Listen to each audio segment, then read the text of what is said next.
Hello everyone and welcome to Hero Builds. In this video I'm going to share with you how my Mk45 Ironman suit went from this to this to this. We'll also have a look at the helmet more in depth today, what it took to put it together, how it was finished off and all the fun bits inside. Firstly, what does it take to make the shape? Well, the entire suit's homemade and it's made using a 3D printing plastic called PLA. Plastic filament is pulled from the spool into the 3D printer where it's melted. The filament is then pushed out a very small nozzle, creating layers of molten plastic. The molten plastic then stacked layer on top of layer until you get the desired shape.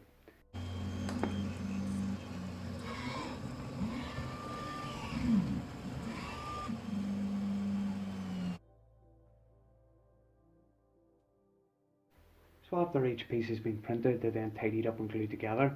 There are a lot of different ways that this can be done, but I mainly stuck to super glue with the occasional epoxy for added strength. You'll see with this test piece though, there is polyester resin that has been included in the inside for a very rock hard finish. I didn't really feel as if this was necessary as long as you got a good print from the start. Next step after the gluing is going to be the smoothing. Various methods and products now on the market to help with 3D print and smoothing. But I stuck with plain old sandpaper, various grits, many hours later seems to get the job done. We'll use an example here. This is completely fresh off the bed print. Very rough to the texture, although it looks smooth.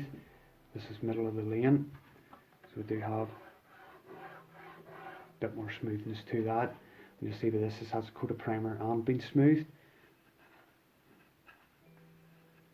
Furthermore, there'll be another coat to go on the top of that, sand it again before that'll be ready for paint. So a big question that's always asked is what was used to finish the suit, and in my case it was a combination of airbrushing for the red and spray cans for the remainder of the colours.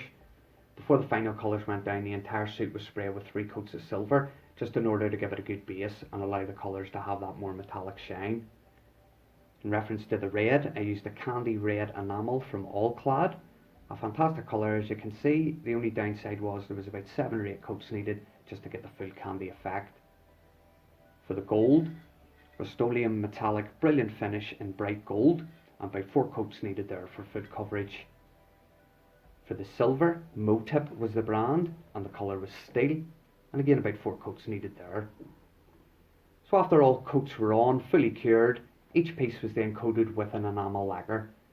I went with a satin finish as I found the satin gave off more of a realistic metallic sheen rather than the gloss, but with all paint combinations it's a case of personal preference. Inside the helmet now then, this is where you'll find all the electronics in place. So at the front there's a total of 8 LEDs to illuminate the eyes, that's 4 per eye. These are then connected to a reed switch which activate when the faceplate is closed. There's a custom 3D printed bracket connected to a Metal Gear servo which allows the faceplate to move up and down. An Arduino control board to keep everything running smoothly, and a 9V battery to power that board. Having a look at the rear of the helmet then, there's 3 cables in place. One is to attach the reed sensor switch to in my left palm, one is to power the servo, and one is to power the eyes. The 2 power ones will run down my neck into a power bank which is located in the back piece, and the reed sensor switch will run down my left arm, connect to the switch where it will be activated by thumb. So now everything's connected up. The power cable for the servo and the eyes are connected to the power bank in the back. The control board for the helmet switched on, and the reed sensor is now live in the palm. So let's see how it all looks together.